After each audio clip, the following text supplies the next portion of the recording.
बेंगलुरु में आज कांग्रेस पार्टी की नई एमएलसी बिल्किस बानो के ऑफिस का इफ्तिताह। विधानसौदा से मुंसलिक एलएच के चौथे ब्लॉक के दूसरे मंजिले पर कमरा नंबर 282 बिल्किस बानो की ऑफिस का फातेह खानी के साथ इफ्तिताह अमल में आया। इस मौके पर कई लोगों ने, कांग्रेस पार्टी के लीडरों और कारकुनों ने यहां पहुंचकर बिल्किस बानो को मुबारकबाद पेश की। बिल्किस बानो ने कहा कि एमएलए या एमएलसी बनना उनका एक बड़ा ख्वाब था जो आज पूरा हुआ है। कांग्रेस पार्टी ने उन्हें एक बड़ी जिम्मेदारी सौंपी है। बिल्किस बानो ने कहा कि वो अवाम के मसाइल को, माइनॉरिटीज के इश्यूज को लेजिस्लेटिव काउंसिल में पूरी ताकत के साथ उठाएंगी। असेंबली सेशन के पहले ही दिन उन्होंने भद्रावती के एक बड़े मसले को उठाया है। बिल्किस बानो ने वजीर अक़लियती बहबूद, वक्फ और हाउसिंग बीजेड ज़मीर अहमद खान की कोशिशों की सताइश करते हुए कहा कि माइनॉरिटी डिपार्टमेंट के जरिए फर्स्ट ग्रेड कॉलेज कायम करने की ज़मीर अहमद खान की कोशिशों का वो भरपूर साथ देंगी। बिल्किस बानो ने कहा कि उनकी सबसे ज्यादा तवज्जो तालीम, एजुकेशन की जानिब होगी। साथ ही कम्युनल हारमनी, फिरकावाराना हम आहंगी के लिए वो पूरी तवज्जो के साथ काम करेंगी। Janubi Hind news report. Assembly session भी शुरू हुआ है और एक तरफ आपने जो है अपने ओहदे का जायज़ा भी लिया है, क्या कहना चाहिए? सबसे पहले मैं ऑल इंडिया कांग्रेस कमेटी के सदर मोहतरम खरगे, मल्लिकार्जुन खरगे साहब और केपीसीसी के प्रेसिडेंट डीके शिव कुमार साहब, हमारे वज़ीर आला सिद्धरामैया साहब और हमारी लीडर मोहतरम सोनिया गांधी जी, राहुल गांधी जी, तमाम का शुक्रिया अदा करती हूँ कि उन्होंने मुझे एमएलसी बनाने के लिए उन्होंने मेरा नाम चुना। और पहले अल्लाह की ज़ात में भी मैं शुक्रिया अदा करती हूँ। एक मुझे मौका मिला है कौम और मिल्लत की खिदमत करने का, और जो समाज में जो पिछड़े लोग हैं उन तमाम की खिदमत करने का एक मौका मिला है। उसी सिलसिले में आज मैं गवर्नमेंट की तरफ से मुझे रूम अलॉट की गई है। इस रूम का इफ्तिताह था, वर्कर्स का थोड़ा दबाव था, जल्द से जल्द आप रूम ऑफिस में आइए, लोगों को आने जाने के लिए आसानी होगी बातचीत करने के लिए। तो मैं जल्द से जल्द, जो मैं ही पहली एमएलसी हूँ जो सबसे पहले रूम एक्वायर की हूँ, तो मैं खुद लोगों से जुड़ती हुई आई हूँ पहले से भी, अब खुद जुड़ना चाहती थी तो एक फ्लोर मिला है मुझे, बड़ी खुशी हो रही है मुझे। तो कहाँ पर है ये और लोग कैसे आप इससे आकर रुजू हो सकते हैं, मुलाकातें कर सकते हैं? जी, यहाँ से डायरेक्ट वो कई आकर एलएच बोल के आ सकते हैं। हाँ।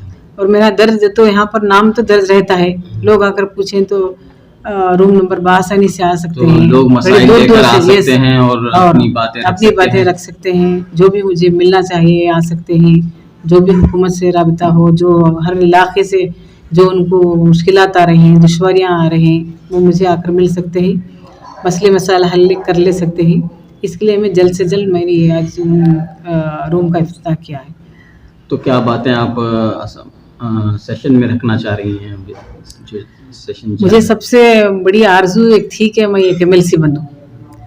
ज़िला पंचायत की प्रेसिडेंट होने के बाद मैं लोकल बॉडी एमएलसी को भी कंटेस्ट की थी, तो उस वक्त मैं सिर्फ 34 वोट्स में हारी थी। उस वक्त से मेरा एक ही मंशा था कि मैं किसी न किसी तरह फ्लोर ऑफ द हाउस, इधर असेंबली में बैठूं या काउंसिल में बैठूं, ताकि जो कानूनी कार्रवाई हमारी कौम मिल्लत के दुश्वारियाँ हैं उसको मद्देनज़र रखते हुए वहाँ पर मैं उठा सकूं और उसे कानून के तहत मैं मसलों को हल करना चाहती थी।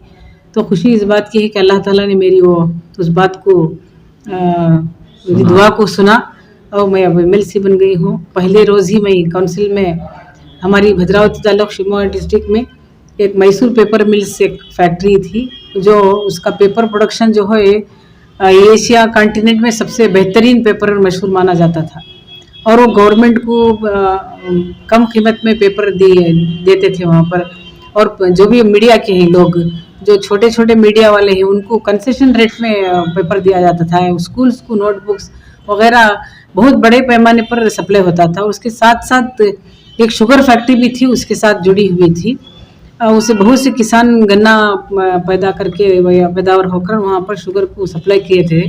दोनों, एक तो किसानों को मार पड़ा था और दूसरा तो एम्प्लॉयमेंट के जो थे लोग उनको निकाला गया, उनको वीआर दिया गया और वहाँ से और अपॉइंट होने के लिए कोई तवक्का नहीं थी। तो मैं भी वहाँ पर लगातार वहाँ के स्ट्राइक में दाखिल हुई थी। पिछले सिद्धरामैया साहब की हुकूमत में भी हम फ्रीडम पार्क में भी हमारे तमाम एम्प्लॉयज़ के साथ मैंने स्ट्राइक किया था। देश पांडे साहब साथ के उनके साथ जाकर उनको बुलाकर वहाँ पर तो अभी इस इशू मनवाया को था। आपने यहाँ पर रखा, काउंसिल में रखा है? जी जी, पहले रोज मैंने वही इशू उठाया। तो मुझे खुशी इस बात की हुई कि मेरा सवाल हमारे large and medium scale industry के मिनिस्टर हमारे एमबी पाटिल को था मेरा सवाल।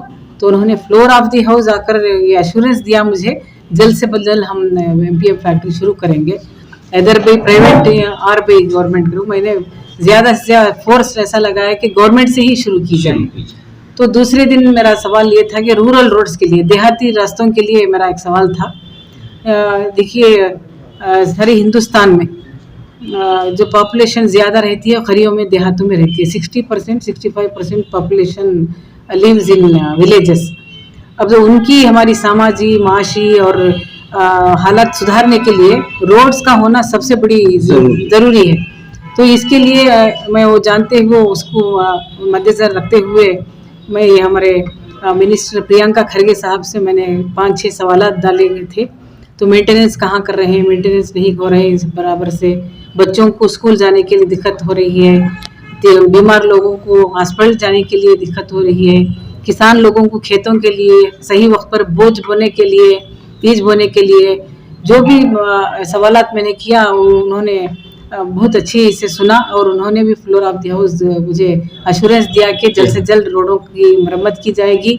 नए जो अपोजिशन सवाल उठाने चाहिए वो इश्यूज आप उठा रहे हैं। मसला तो मैंने ऐसा मसल क्या, मैंने उनसे कहा कि ये मेरा एग्लीगेशन नहीं है, ये मेरी एक अपील है आपसे, आप करते आ रहे हैं और ज्यादा करना चाहिए। माइनॉरिटीज के ताल्लुक से आपका क्या ख्याल रहेगा? जी, माइनॉरिटीज का सेशन के लिए भी मैंने माइनॉरिटीज मिनिस्टर से भी मेरे ही सवालत, मैं ज़्यादा से ज़्यादा तालीम और सेहत के लिए काम करना चाहती हूँ। और मैं ये चाहती हूँ कि पिछली हुकूमत हमारी सिद्धरामैया साहब की हुकूमत, जब डॉक्टर कमरुल इस्लाम साहब जो माइनॉरिटी वेलफेयर के मिनिस्टर थे, उस वक्त एक फ़ैसला लिया गया था कि माइनॉरिटीज़ डायरेक्टरेट बनाया गया। बनाने के बाद स्कूल्स अलग से ही स्कूल बनाए गए और रेजिडेंशियल स्कूल्स, मौलाना आज़ाद स्कूल्स, ये उस वक्त उस दौरान में हुआ था। तो ये करने से हमारे बहुत से बच्चे तालीम हासिल किए, बच्चे पीयूसी तक बहुत फुल फ्लेड्ज में हमारे लड़कियां पढ़ रहे हैं।